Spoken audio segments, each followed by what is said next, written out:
Dalam era perkembangan dunia filsafat Cina, muncul ajaran bernama Taoisme. Taoisme sendiri yang sebagai sebuah ajaran didirikan oleh Lao Tzu pada abad ke-6 Masehi. Perkembangan pengajarannya ini juga biasa disebut dengan sumber unik dalam alam dan hubungannya dengan dunia positif dan dunia negatif. Tao dipandang sebagai sumber yang unik dari alam semesta dan menentukan semua hal, bahwa semua hal dunia terdiri dari bagian yang positif dan bagian yang negatif, dan bahwa semua yang berlawanan selalu mengubah satu sama lain. Perkembangan filsafat dalam era ini mengambil sikap sebagai bagian dari kesadaran masyarakat tentang pentingnya menjaga keadaan di sekitar. Secara khusus dalam hal ini adalah untuk mengembangkan situasi alam. Dalam mewujudkan lingkungan yang bersih, dibutuhkan etika moral untuk menanggulangi krisis lingkungan hidup di tengah situasi masyarakat yang semakin modern. Etika dan moral dalam perilaku masyarakat adalah sebagai bentuk untuk mewujudkan masyarakat yang semakin maju dan berkembang secara khusus dalam pola pikir. Taoisme dalam perkembangannya membawa dan mengisyaratkan bahwa perkembangannya membawa keadilan adalah cara satu-satunya untuk mengubah kembali berbagai perspektif tentang alam. Ajaran etika alam dari perspektif Taoisme tersebut memiliki peranan penting seperti penerapannya di Indonesia melalui kritik, evaluasi, dan saranan berupa orientasi konstruktif. Etika natural Taoisme mengajarkan manusia perlu hidup kembali dari alam yang berbuat sebuah kebajikan. Kebajikan dari alam inilah yang menjadi sebuah alasan untuk menemukan ajaran terbaru dari segi hidup. Lao Tzu menjelaskan betapa mulianya sifat yang sesuai dengan Tao. Bekerja untuk menghidupi semuanya hingga hidupnya langgeng dan abadi. Menurut Lao Tzu, kebijakan Te diartikan sebagai sebuah atau kekuatan moral yang mengandung 3 unsur, yaitu sebagai berikut.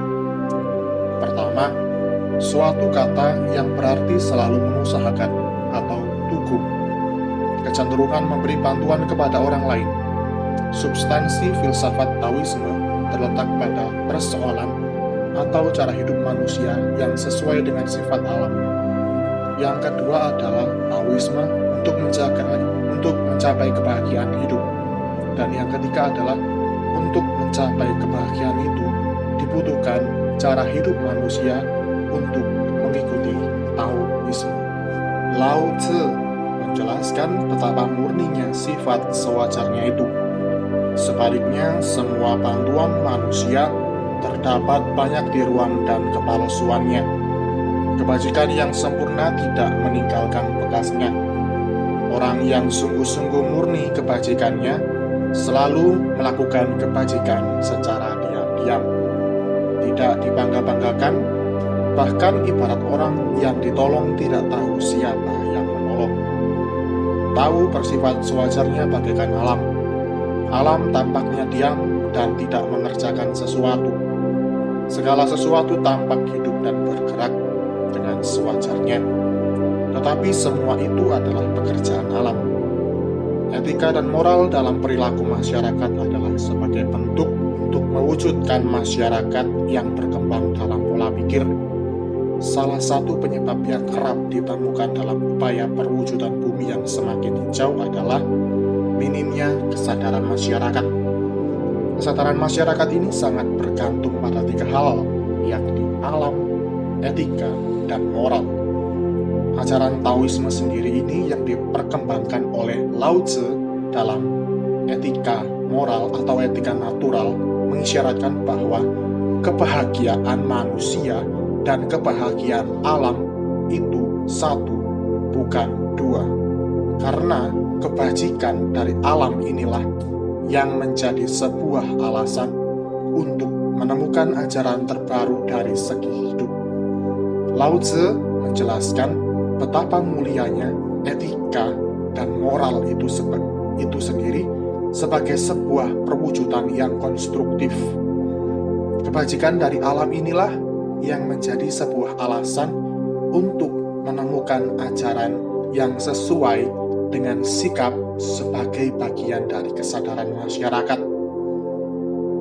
Taoisme sendiri yang diperkenalkan oleh Lao Tzu merupakan pengajaran yang disebut sebagai sumber unik. Maksud dari sumber unik ini adalah ditemukannya hubungan dunia yang positif dan dunia yang negatif. Dunia positif berisi dengan kebahagiaan, sedangkan dunia negatif berisi dengan kekacauan. Negatif dan positif ini ditentukan oleh sikap dan kesadaran manusia yang berupa kesadaran untuk menjaga keadaan. Secara khusus dalam hal ini adalah untuk mengembangkan situasi alam. Kesimpulan yang dapat diambil dari ajaran Taoisme yang didirikan oleh Lao Tzu pada abad ke-6 Masehi ini sendiri adalah bagaimana kebijakan dan kebajikan dari manusia dalam kesadaran untuk menumbuhkan dunia yang semakin positif.